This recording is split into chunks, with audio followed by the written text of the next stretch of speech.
Exactly. We won't tell you who that was, but you know, National Roller Coaster Day, talking about a roller coaster history, that gives you a little hint, doesn't it, about what we're going to talk about today. So thank you all for joining us this evening. I'm so appreciative that you came out and spent a little time. You're spending a little time with us this evening, and I'm also really excited that you had the opportunity to try the food at Boardwalk Barbecue. It's our newest restaurant here at Knott's, and we're very, very proud of it. And you're going to have the opportunity later on to hear a little bit more about the restaurant and what's going on here in our food and beverage area. You know, Knott's is, it's no secret that Knott's evolved from a humble little berry stand to be one of Southern California's most popular theme park destinations. We're very, very proud of that history, but we always want to have an eye toward the future. And Knott's has played, as you saw in this video, a significant role in theme park history, and in particular in roller coaster history.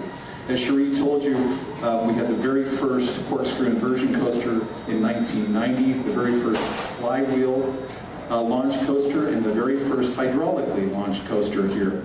And we are excited to share with you tonight another first here at Knott's Berry Farm.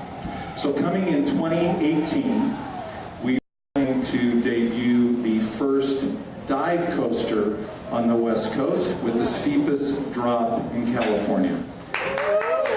It is a burst flower infinity coaster that we call HangTime.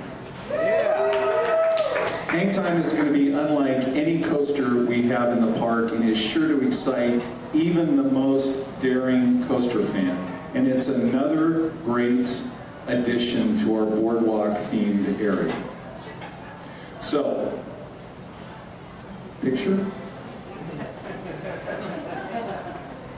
We'll tell you what, a picture's worth 1,000 words, but I have somebody else that's going to come up here that has 1,000 words to share with you. And that's our Vice President of Maintenance and Project Development, Jeff Gahagan. Jeff?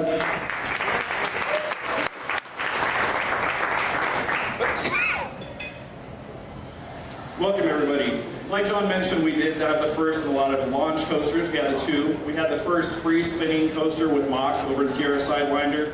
And this year we're bringing you HangTime. You can see it here and you're looking at it going, why? What's going on with that ride there? It is, have you heard of the Daredevil dive?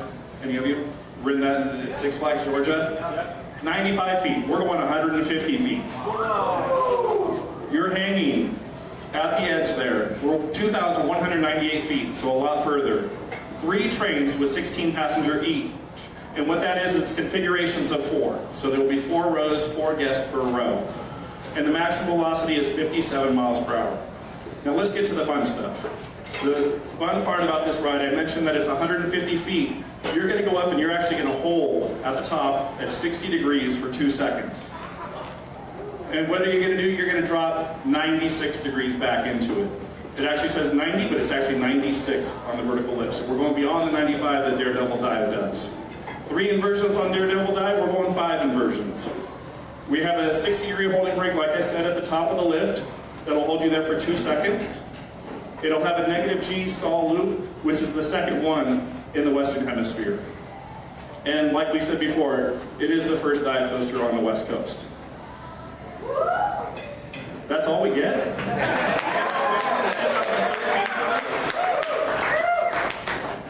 So the footprint we're going into, you guys have already figured it out. There's been tons of photos out there. But we're going to take you out into the site and show you some of the walkthrough of the location.